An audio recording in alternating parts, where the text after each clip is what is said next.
All right, so this is kind of cool. I'm in the middle of doing some work on one of my side projects, and so I thought I'd make a quick video.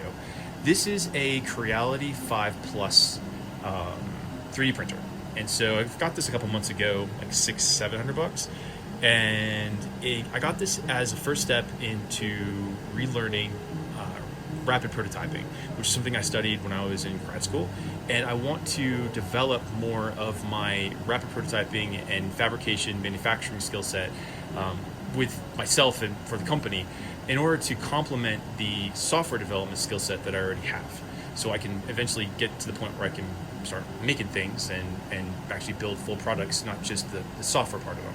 So anyhow, so the first step was to get a 3D printer and to start working with it, and the one I chose was this Creality 5 Plus.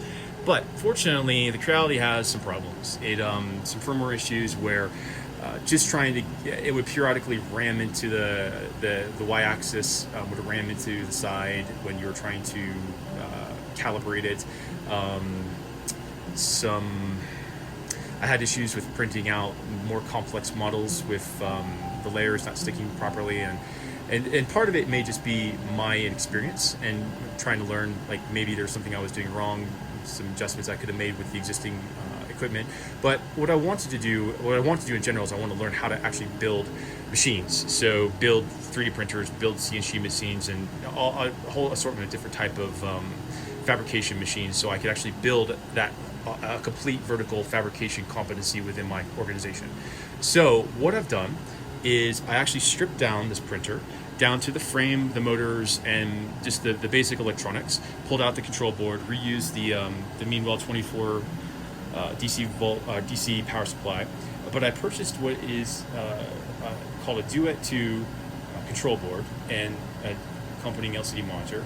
And what's really interesting is that this is actually an open source product. It's made and manufactured in the UK, and everything's open source. The board, the firmware, you can get it all, and it's a great learning tool.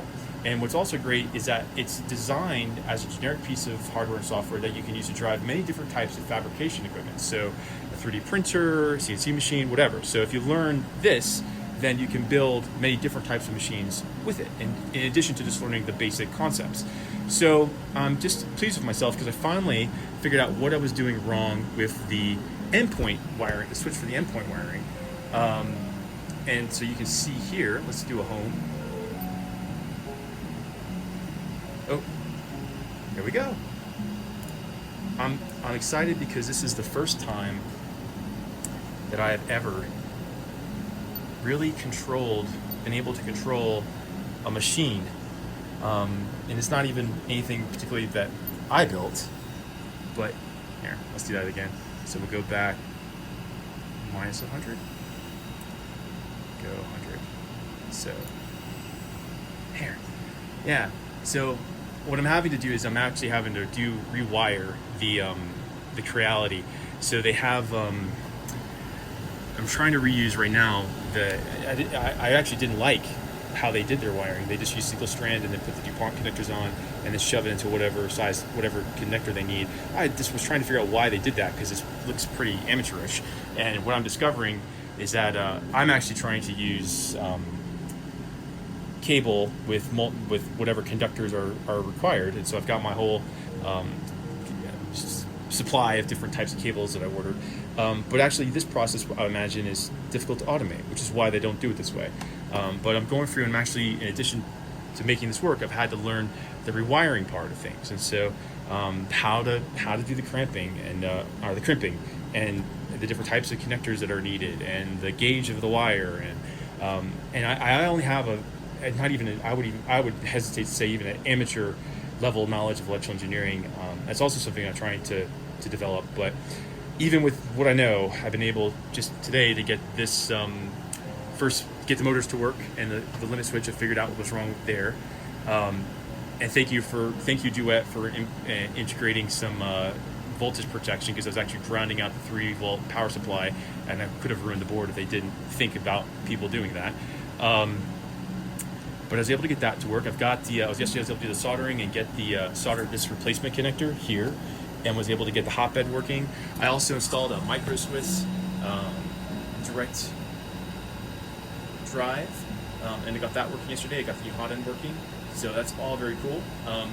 Duet has a nifty auto calibration feature for these different hot ends and the beds.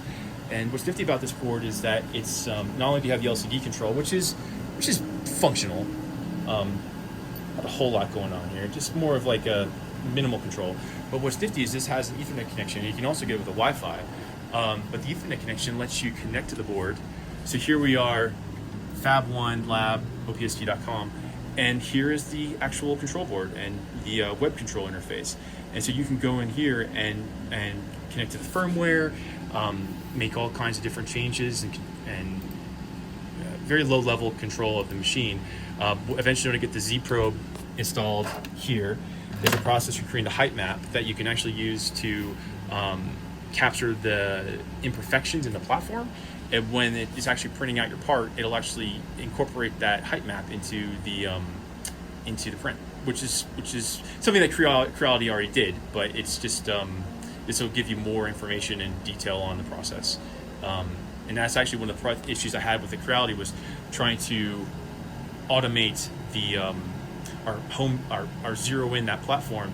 It kept moving it kept bouncing between positive and negative in the z-axis just with one minor change, and I couldn't figure out what was going on. And so it's probably just my lack of experience, but I'm hoping that by going through this process and what I learned by doing this, and then also the improved visibility through this more advanced interface, that I'll be able to get a much better tool for doing my prototyping. So anyhow, I'm just going through the process of learning. It's difficult, and but this is the way. I build this. I learned how to learn the electrical engineering, how to do the wiring, develop that particular skill set, which just takes practice. Learn this particular hardware platform with the Duet. They have the Duet 2 and the Duet 3 for more advanced machines. Continue to learn my electrical engineering, and I'll be able to build 3D printers soon enough, be able to build CNC machines, and then I can utilize those to help support my other endeavors and projects I'm working on. So everything kind of comes together, and I don't know, I was just excited that I got the flipping x-axis working and the limit switch working, and just progress. Anyhow, okay.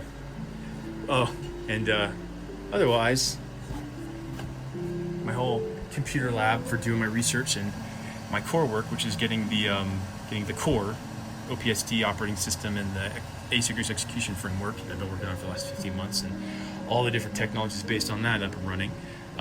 Here's my little hard kernel hard kernel H2 board that I connected with a discrete graphics card. I got that working yesterday in order to run the CAD program that I'm using to do my designs, and was able to put everything on there and use that as my CAD workstation, and it works great. It's like a $300 computer, plus the $150 I think for that Radeon WX 3200. That is a workstation level low power graphics card.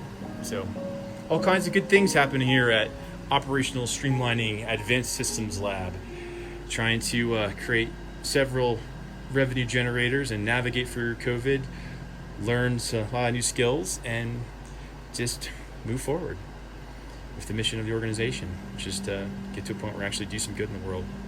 All right, that's it. Everybody have a great day. Thanks for listening if you listened this far. Take care.